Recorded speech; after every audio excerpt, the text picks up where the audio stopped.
Deməli, əzizim, fəaliyyəti bərpa olunan Bakı-Tiflis qatarının biletlərinin qiymətləri. Siz nəyə mız qoyursunuz? 80 manat, 100 manat, 150 manat. Abəs süründə. Hər şeyə mız qoymaq.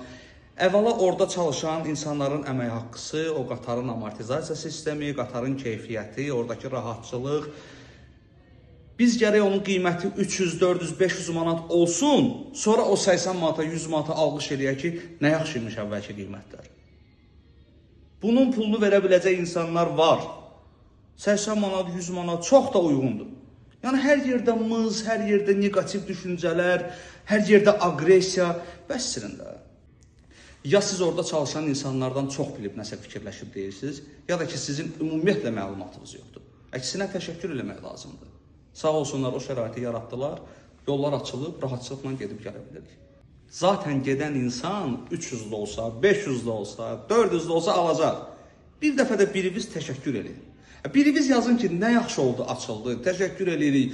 O boyda sistem, o boyda iş quruldu.